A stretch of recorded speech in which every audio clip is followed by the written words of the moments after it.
গল্পের নাম জোনাকির আলো। সবুজে ঘেরা ছোট্ট একটি গ্রাম।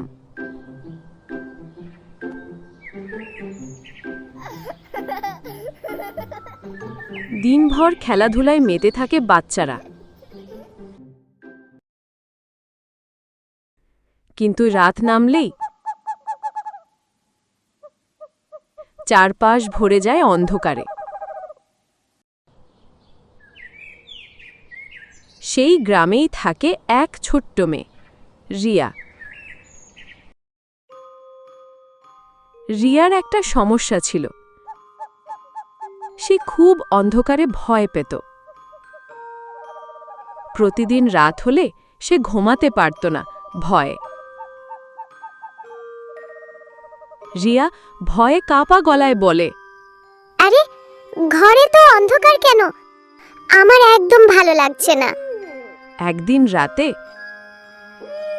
যখন মা ঘুমিয়ে পড়লেন, রিয়া একা দাঁড়িয়ে রইল জানালার ধারে।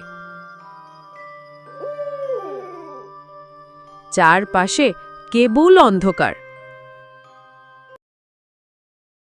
হঠাৎ করেই চকচকে একটা আলো ঘরে ঢুকে পড়ল। সেটা ছিল একটা ছোট্ট জোনাকি পোকা। রিয়া অবাক হয়ে বলল, আরে তুমি কে? তোমার গায়ে এত সুন্দর আলো। জোনাকি হাসি দিয়ে বলল,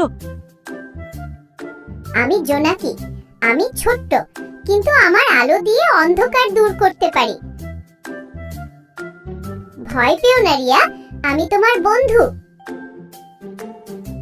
এরপর কি আশ্চর্য! একটার পর একটা জোনাকিরা আসতে শুরু করলো রিয়ার ঘরে।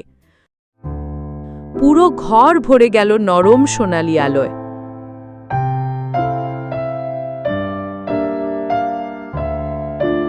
অন্ধকার যেন পালিয়ে গেল। রিয়ার চোখ ভরে গেল আনন্দে। রিয়া খুশি হয়ে বলল, আহা, তোমরা সবাই মিলে আমার ঘরটাকে কত সুন্দর করে দিলে। এখন আর আমি ভয় পাচ্ছি না। সেই দিন থেকে রিয়া আর কখনো অন্ধকারে ভয় পায়নি। সে শিখেছিল ছোট আলো বড় অন্ধকার দূর করতে পারে। আর ছোট্ট জোনাকি হয়ে উঠেছিল তার সবচেয়ে প্রিয় বন্ধু।